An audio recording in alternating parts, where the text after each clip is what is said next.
I was always aware of the sense of community and family within our Navajo tribe. Growing up, I felt the weight of responsibility and the pride that came with it.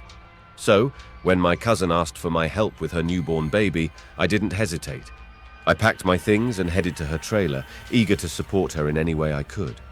When I arrived, I was greeted with the familiar sight of the arid desert landscape. The trailer, a modest yet cozy home, stood at the edge of our settlement, surrounded by red rock formations and scrubby bushes. The sun was beginning to set, casting long shadows across the ground. "Hey, thanks for coming," my cousin greeted me with a tired smile, cradling her newborn in her arms. I could see the exhaustion in her eyes, but also a deep sense of love and determination. "No problem," I replied, feeling a mix of excitement and nervousness. I had always loved kids, but taking care of a newborn was a different challenge altogether. "I'm here to help." I quickly settled into the trailer, unpacking my belongings and getting acquainted with the routine. The trailer was small but well organized. The baby's crib was set up in the corner, surrounded by blankets and toys. There was a small kitchen area, a living space with a worn-out couch, and a tiny bathroom. Night fell quickly, and the desert outside became eerily quiet. I couldn't shake the feeling of unease that settled over me, but I pushed it aside. I was here to help my cousin, and that was all that mattered. Little did I know, this was just the beginning of an experience that would haunt me for the rest of my life. The first night in the trailer was uneventful. I woke up several times to help my cousin with the baby, but other than that, everything seemed normal. It wasn't until the second night that things started to get strange. The baby had finally fallen asleep, and my cousin and I were sitting on the worn-out couch, talking quietly. The desert outside was dark and silent, with only the occasional rustle of wind through the scrubby bushes. Suddenly, a soft but distinct tapping sound came from outside the trailer. "Did you hear that?" my cousin whispered, her eyes widening in fear. I nodded, straining to hear more. The tapping continued, followed by a faint scratching noise, like something was dragging its claws against the metal exterior of the trailer. My heart started to race, and I felt a chill run down my spine. "I'll go check," I said, my voice trembling. I didn't want to show my fear, but I could see the panic in my cousin's eyes, and I knew I had to be strong for her. I grabbed a flashlight and cautiously made my way to the door. My cousin followed close behind, holding the baby tightly. I opened the door a crack and shined the flashlight outside, sweeping it across the dark landscape. But there was nothing, no sign of anyone or anything that could be making those sounds. The noises continued, now seeming to come from the opposite side of the trailer. I closed the door and locked it, my mind racing. What could be out there in the middle of the night, making those noises? "We should just stay inside," my cousin suggested, her voice shaking. "It's probably just an animal." I nodded, but deep down I wasn't so sure. The sounds were too deliberate, too unnerving to be just an animal, but we had no choice. We sat back down, trying to distract ourselves with conversation, but the strange noises persisted throughout the night. Neither of us got much sleep. Every creak and groan of the trailer seemed amplified in the darkness, and the tapping and scratching sounds continued intermittently, keeping us on edge. By morning, we were both exhausted and anxious, but the noises had finally stopped. Little did we know, this was only the beginning. The next few nights were a blur of anxiety and fear. The strange sounds we had heard that second night didn't go away. If anything, they became louder and more persistent, haunting us as soon as the sun set. One night, the noises were particularly intense. The tapping had turned into a banging, as if something was trying to force its way inside. The scratching sounded more frantic, more desperate. My cousin was nearly in tears, clutching the baby close to her chest. "We have to do something," she whispered, her voice shaking. "We can't just sit here every night waiting for whatever this is to stop." I nodded, but I had no idea what to do. We had tried looking outside, but we never saw anything. Calling for help seemed pointless. Who would believe us? We were isolated, with no neighbors nearby to come to our aid. "We'll stay inside," I said firmly, trying to sound more confident than I felt. "We'll keep the doors and windows locked.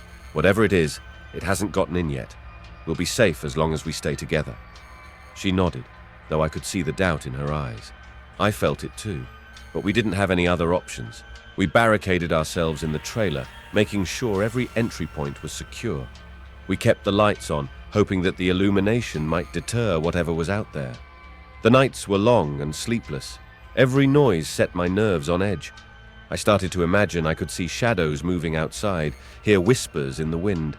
My mind was playing tricks on me, making the situation even more terrifying. We clung to each other, trying to find comfort in our shared fear.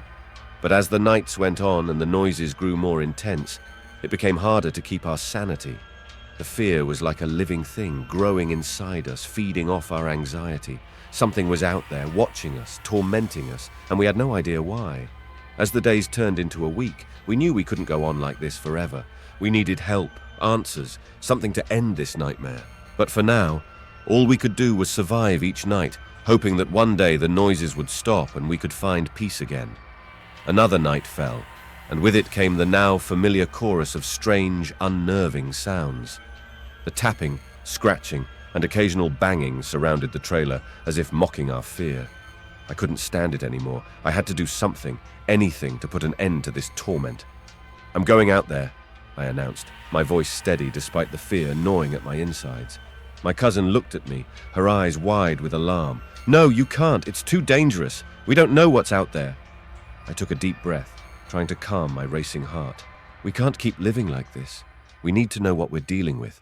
If I can see it, maybe we can figure out a way to stop it." She shook her head, holding the baby tighter. "What if it hurts you? Or worse, please, just stay inside." Her words made sense, but I felt a growing determination within me.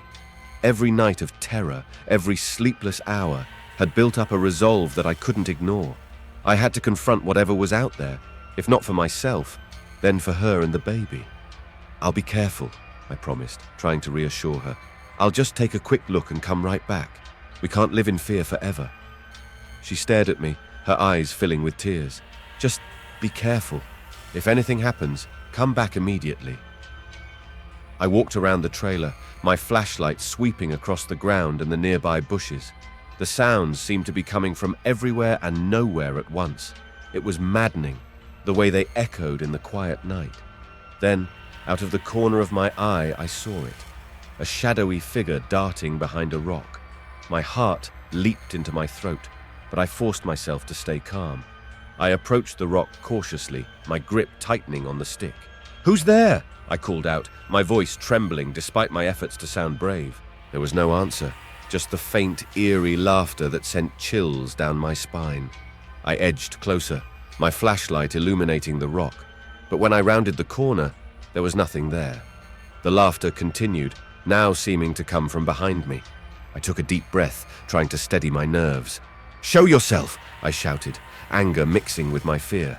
The laughter stopped abruptly, replaced by a heavy silence. I stood there, waiting, my heart pounding in my ears, but nothing happened. No movement, no sound, just the oppressive quiet of the desert night. Realizing I wasn't going to find any answers out here, I reluctantly headed back to the trailer.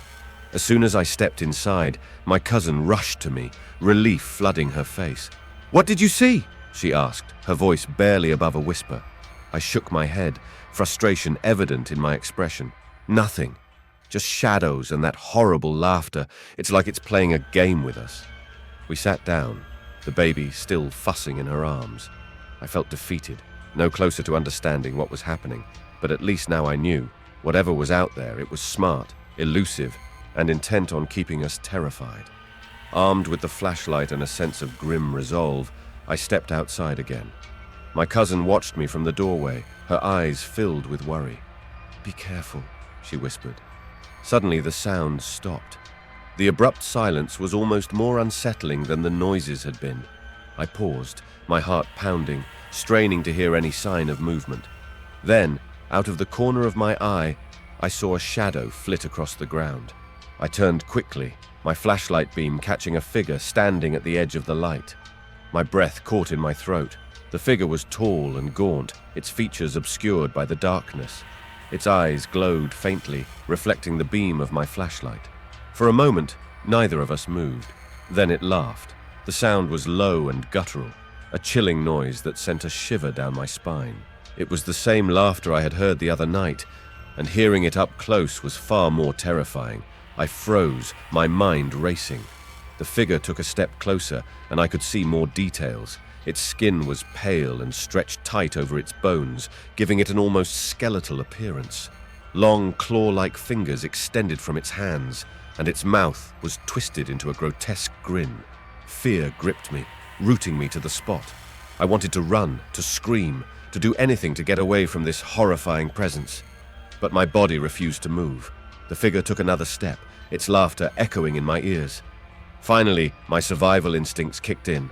I turned and ran, my feet pounding the ground as I sprinted back toward the trailer. The laughter followed me, growing louder and more frantic.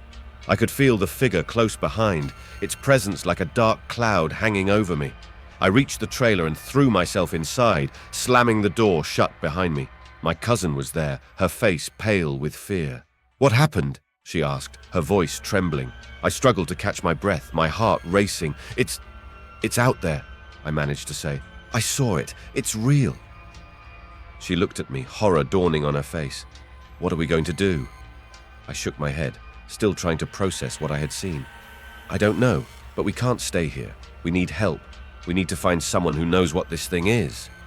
Morning came, bringing with it a fragile sense of safety. The sunlight streaming through the windows was a welcome relief after the terror of the night. My cousin and I barely spoke, the fear still fresh in our minds. We needed to understand what had happened, and we needed to do it quickly. After a quick breakfast, we stepped outside to inspect the area around the trailer. The memory of the gaunt figure was still vivid, and I couldn't shake the feeling that we were being watched. The desert seemed eerily quiet, as if holding its breath. "Look at this," my cousin said, pointing to the ground. I walked over, and my heart sank. There, imprinted in the dirt, were a series of tracks. They looked almost human, but were distorted, elongated, and twisted. Each footprint was marked with long, claw-like indentations extending from the toes. My cousin shuddered. "What kind of creature makes tracks like that?" I knelt down, examining the prints more closely. They were unlike anything I had ever seen. "I don't know," I admitted, trying to keep my voice steady. "But whatever it is, it's been circling the trailer. These tracks are everywhere." We followed the trail around the perimeter of the trailer. The prints were erratic, sometimes close together, other times spaced far apart as if the creature had been running or leaping. They led to the spot where I had seen the figure the night before, then disappeared into the rocky terrain. My cousin clutched her baby tightly. "We can't stay here," she said, her voice trembling. "It's not safe." I nodded, the sense of urgency growing. "You're right. We need to get out of here and find somewhere safe. Maybe someone in the tribe will know what we're dealing with." With our bags packed, we loaded them into the car. The sense of urgency propelled us forward, but there was a nagging fear in the back of my mind. What if the creature followed us? What if it wasn't just tied to this place? The drive to my mother's house was tense. We kept glancing at the rearview mirror, our hearts pounding at every shadow or movement. The road stretched out before us, each mile taking us further from the trailer and, hopefully, closer to safety. When we finally arrived, my mother greeted us with a warm embrace. She could see the fear in our eyes and listened intently as we told her everything. Her expression grew serious, and she nodded slowly. "There are stories," she said, her voice grave. "Old stories about creatures that wander the desert. I think we need to speak to the elders. They might know more about what you've encountered." As we settled into the safety of her home, I felt a glimmer of hope. The tracks were a clue, a piece of the puzzle, and with the knowledge of our elders, we might find a way to confront the creature and end this nightmare once and for all. The morning sun painted the landscape in hues of orange and gold as we gathered in the kitchen, seeking a sense of normalcy after the night's terror. My cousin brewed coffee with trembling hands while I glanced out the window, my mind still reeling from the tracks we had found. Suddenly, my cousin gasped. "Where's the baby's shirt?" she exclaimed, her voice tinged with panic. I felt a surge of anger and fear. How had it gotten in? What did it want with the baby's shirt? The questions swirled in my mind, but there were no answers. Then, as we retraced our steps outside, we found it, a few yards from the house, discarded among the rocks. The shirt was torn, with claw marks marring the fabric. It was a chilling sight. a stark reminder of the danger we faced. My cousin sank to her knees, tears streaming down her face. "It was so close," she whispered, her voice breaking. I knelt beside her, feeling helpless and furious. "We have to leave," I said, my voice trembling with emotion. "We can't stay here another minute." By midday, we were ready to leave. My mother hugged us tightly, her worry evident in her eyes. "Be safe," she said, her voice thick with emotion, "and find out what this creature is before it harms anyone else." With a heavy heart, we drove away from my mother's house, leaving behind the safety of her embrace. The road stretched out before us, uncertainty looming on the horizon. But one thing was clear. We couldn't stop until we found answers, until we stopped the creature that had terrorized us and threatened our family. As we drove, the desert landscape blurred past us, the memories of the past nights haunting my thoughts. The tracks, the laughter, the disappearance of the shirt, they were all pieces of a puzzle that we had to solve no matter the cost. The sun was beginning to dip low on the horizon, casting a warm glow over the desert landscape. My cousin and I exchanged weary but relieved glances as we gathered our bags and stepped out of the car. The front door opened before we even reached it, and my mother rushed out to greet us. "Thank the spirits you're safe," she said, enveloping us in a tight embrace. Come inside. You're both exhausted." As we settled into the living room, my mother brought us hot tea and listened intently as we recounted everything that had happened, the strange sounds, the encounter with the figure, and the disappearance of the baby's shirt. Her brow furrowed with concern as she listened, her wisdom and strength a comforting presence. "We found tracks outside the trailer," I explained, my voice still tinged with disbelief. "They were like human prints, but with claws." My cousin nodded, her eyes brimming with tears. "And the shirt? It was torn, like something had attacked it." My mother listened silently, her expression grave. "There are ancient stories," she finally said, her voice steady. "Stories of creatures that roam the desert, unseen by most. They are neither human nor spirit, but something in between. They are known for their trickery and mischief." I shuddered, recalling the laughter and the eerie presence we had felt. "Do you know how to stop it?" I asked, my voice barely above a whisper. She sighed, her gaze thoughtful. "We must consult the elders," she said. "They hold the knowledge of our ancestors, and they may have encountered such beings before." As night fell outside, my mother prepared a meal for us, filling the house with the comforting aroma of traditional Navajo dishes. My cousin and I have discussed it endlessly, searching for answers that seemed just out of reach. The tracks we found, the torn shirt, they are pieces of a puzzle that refuses to fit together neatly. Fear tugs at my thoughts, a constant companion in these uncertain times. But alongside the fear, there is a curiosity, a burning desire to understand, to unravel the mystery that has invaded our lives. It is what drives me now, what compels me to seek out the wisdom of our elders. Tomorrow, I will speak to Wise Eagle, the revered elder known for his knowledge of our people's history and traditions. He has faced adversity before, encountered the supernatural forces that roam our lands. Perhaps he holds the key to understanding what we are up against. The morning sun cast long shadows across the desert as I made my way to Wise Eagle's hogan. The air was crisp with the promise of a new day, yet my heart still carried the weight of uncertainty. I had come seeking answers, hoping that the wisdom of our elder would shed light on the darkness that had plagued us. Wise Eagle greeted me with a warm smile as I entered his hogan. The room was filled with the scent of sage and cedar, creating an atmosphere of calm and reverence. He motioned for me to sit, and I took a deep breath, gathering my thoughts before speaking. "I have come to seek your guidance," I began, my voice steady despite the turmoil within. Something has been haunting us. Strange sounds, a mysterious figure, and now it has taken my cousin's baby's shirt. Wise Eagle listened intently, his wise eyes studying me with a mixture of compassion and understanding. "The desert holds many secrets," he said, his voice resonating with a depth that commanded respect. "There are spirits that roam these lands, ancient beings who exist between worlds." I absorbed his words, feeling a sense of both relief and frustration.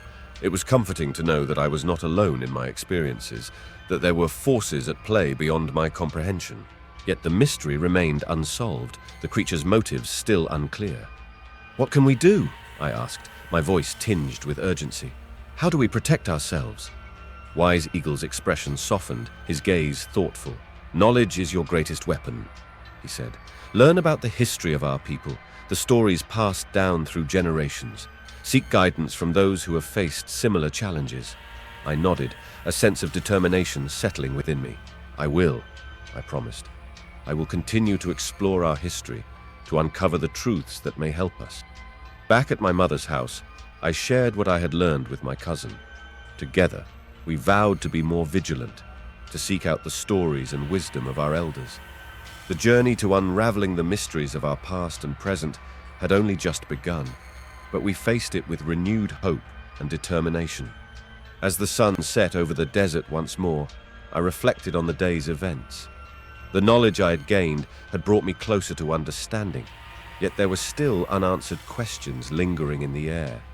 But I knew that with each step forward, with each story uncovered, we would inch closer to uncovering the truth and to ensuring the safety and well-being of our family and our people for generations to come.